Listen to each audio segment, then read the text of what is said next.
introduction from here, but I do hear of a game that you play in modern times here called Two Truths and a Falsehood.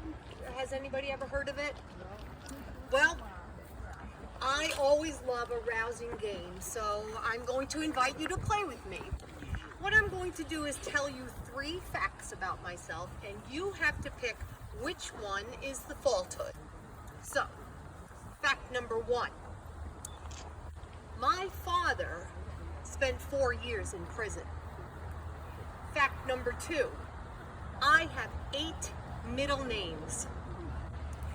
Fact number 3. I was the owner of a famous pet cow. Oh, really? Any guesses as to which one of those is a falsehood? 2. First. Number 3. No, 3. Number 1. Those are good guesses. All But of them. actually, they're all true. Never mess with a ghost. We have nothing to lose. So let me tell you a little bit about myself. My name is Idah May Winona VanHousen.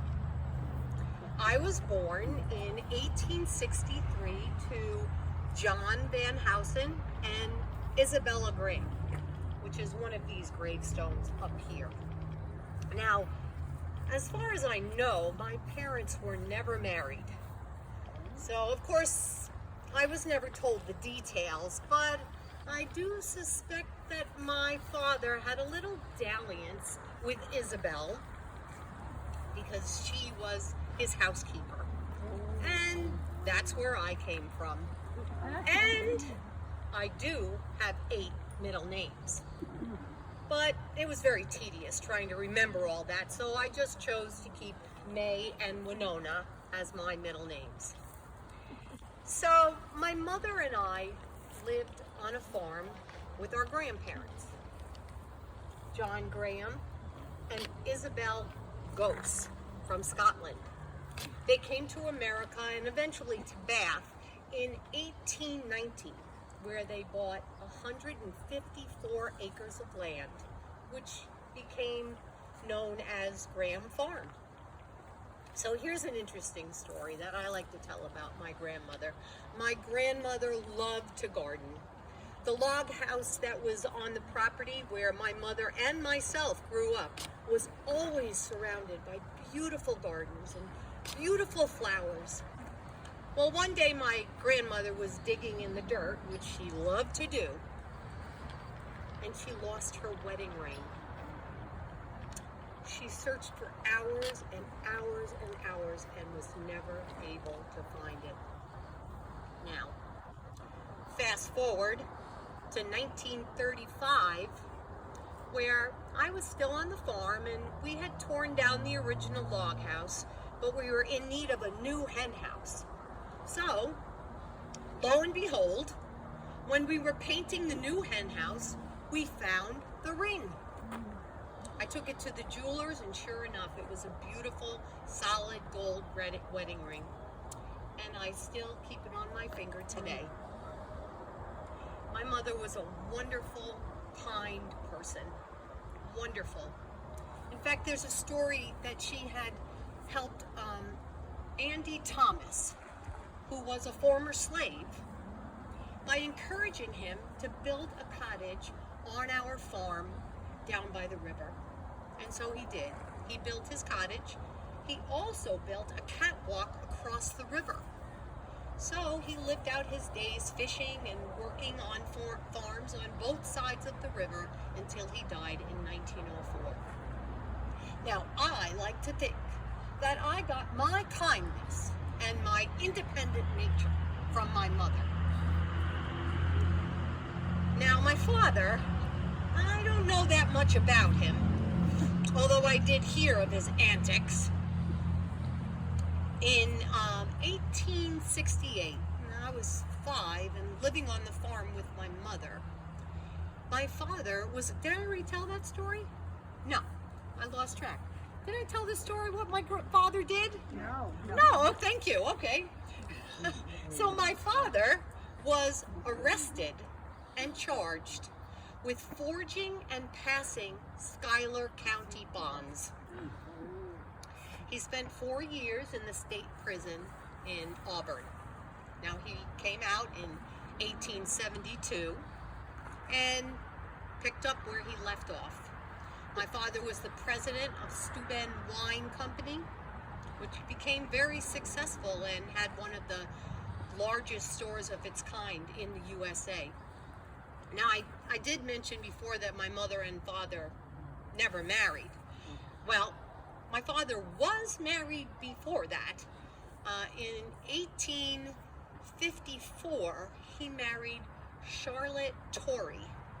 Now, only 6 years later, in 1860, the census of my father's household did not have the name of Charlotte on it. Instead, listed was my mother, Isabel, as VanHousen's housekeeper. Something to think about. He did, again, marry in 1876 to a woman named Frances Webster.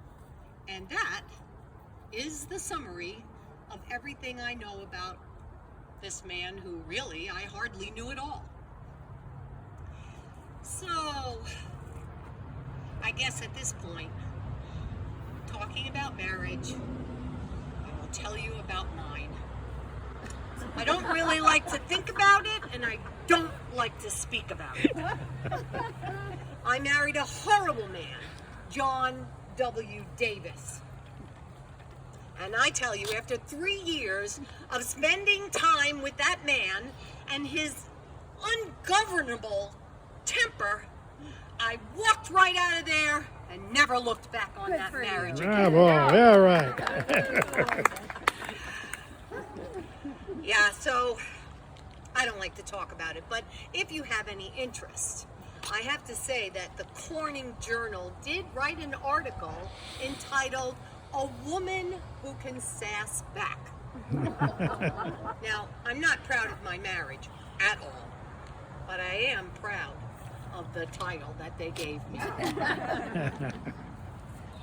So, let's see. The sum of my life was that I was a school teacher for 41 years in Babcock County. I have so much trouble saying that, even though I lived there my whole life. Anyway, I loved teaching, and I just loved all the children. I fought tirelessly against our Bath schools being centralized.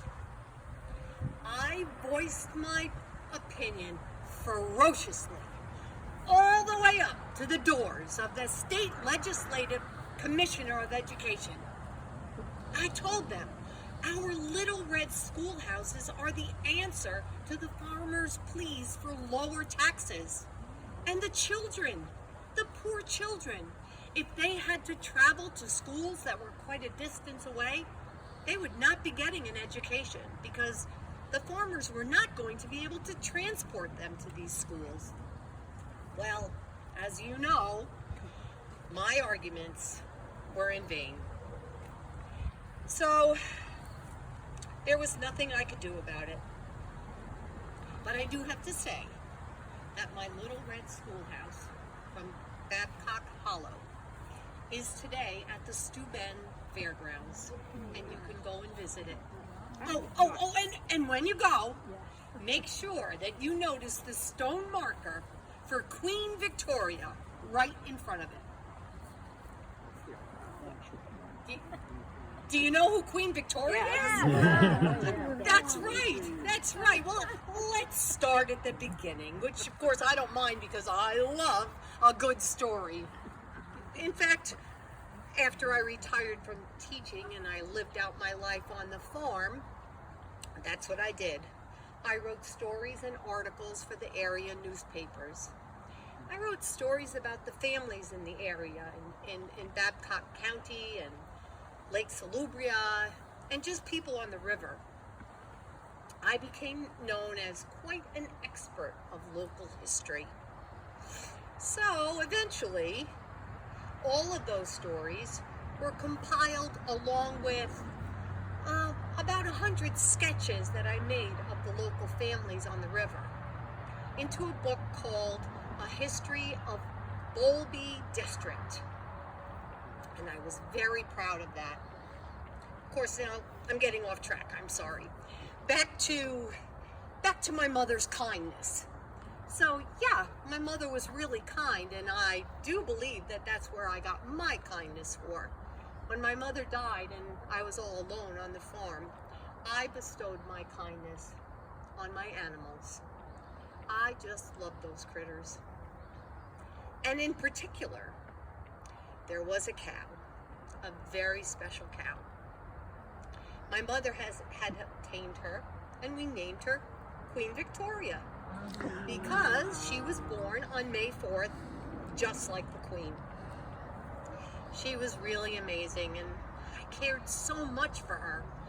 I hear tell, there's a rumor that when people came to visit me, I would make them come and pat my cow.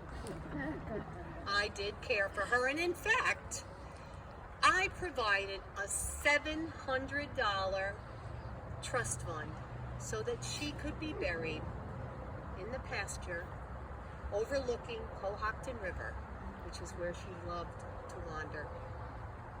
And when she died, she was buried there, and I set a tombstone so that everybody knew where she was. Now, unfortunately, like I said, the tombstone was relocated to the Steuben County Fairgrounds. Please go and visit. You have to see the tombstone. You have to see my schoolhouse. I would go myself, but it appears that I am forever resigned to remaining here in Grove Cemetery. I passed away on January 20th in 1943. Thank you so much for coming today.